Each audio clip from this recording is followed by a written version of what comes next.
Hi everyone, I'm Susan Mulvihill and welcome back to my vegetable garden.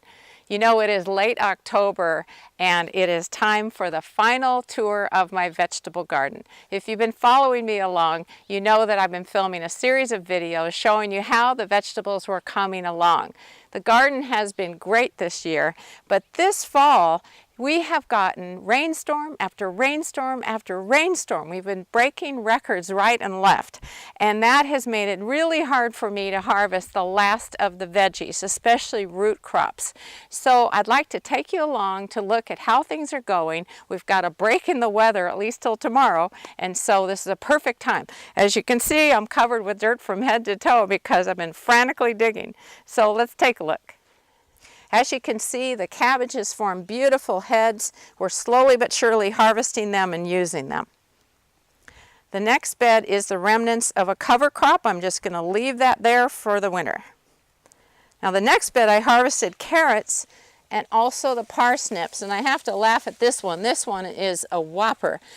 These guys are tricky getting out. It's sort of an exercise program in itself.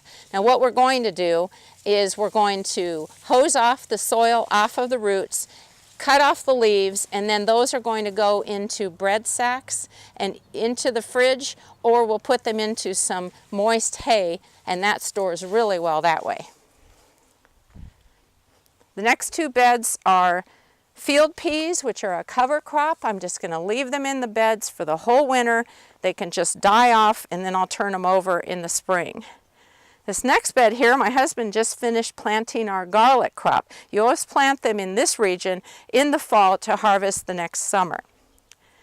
And then here's some of the potato harvest. I have to admit we've been snitching potatoes from this bed, but we grew Purple Viking and Yukon Gold. They're both excellent varieties that we really love, and those are going to we're not going to wash them off, but we're going to just store them in moist straw through the winter, and that will work out really well. You might recall that this was a sunflower bed. I have chopped them all off and taken the plants with the flower heads to our bird feeding station so that the birds can enjoy them. Now this is the leek bed. You can see they did great. It's definitely time to harvest them. What I'm going to do is chop off the roots, cut the stalk off about here, and these are going to go into bread sacks and into the refrigerator to keep. I love freezing them also by slicing them up and putting them into freezer bags, and they are fantastic. This bed is just plain done. This next bed I harvested the carrots. These are red core chantenay. You can see that they're kind of a stubby carrot. You would think something this big would be kind of tough, but they are absolutely delicious. We grew those last year and I was really happy with them. The only thing in this bed is the Swiss chard, and you know it is somewhat cold tolerant, but once we start getting more killing frosts, we've had 2 so far, these guys will probably die, so I want to try to harvest them all before that happens. Okay, you're going to laugh when you see this. So this is the beet bed, and you can see I've got a few beets here that could take over the planet. These are Cylindra. This is a little more reasonable size. These are fantastic. So I'm going to roast them, use them in cooking. They're going to be great. Okay, now I showed you the other potato bed, but these little fingerlings here are what I grew in this potato bag, and I thought it was so darn cute with the little garage door there. I didn't really use it to harvest them though, and as you can see, fingerlings are quite small. I'm just going to let them dry off a little bit. I don't want to water them, and then I'll store them in wet straw for use later. Now, while the regular garden season is rapidly coming to a close, I have to tell you that my winter garden season is just getting started.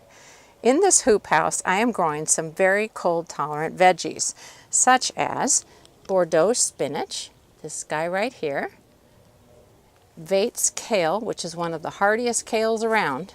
I grew this last year and it did really great. You can see the plants look good. They're real healthy, and I'm trying really hard not to have any problems with slugs this winter. Across the aisle in the other bed, I'm growing Minutina, which is an interesting looking, almost grass-like thing that is great in salads. Also corn salad, which is also called mash, and that is getting kind of a slow start, but hopefully it'll kick in shortly. And then this interesting looking plant is miner's lettuce, or Claytonia. That has very crisp leaves. They are fabulous in salads, so I'm really excited about growing that again. This is a bed that I've been growing another cover crop in, and again, I'm just going to let them grow through the winter as long as they can. They're going to freeze and die at some point. Just going to leave them and turn them over in the spring. Now this is the artichoke bed. It did not do well this year. It was not very productive. I'm going to chop the plants back a little bit, put some heavy mulch on, and see if maybe, just maybe, I can get them to overwinter. This used to have sunflowers in them. Those were chopped down and taken to the birds. Well, my pole beans aren't looking so good right now, are they? But you know, they just don't like the frost at all. I need to pull all the vines off, put them in the compost, and that's the end of that for the season. Well, my winter squash plants aren't looking so great, are they? But they just do not like the cold at all. I harvested all of the squash, cured them, and they're down in the basement now for storage and future use. Now it's fitting that I end on the tomato patch because I filmed all of those videos about getting your green tomatoes to ripen.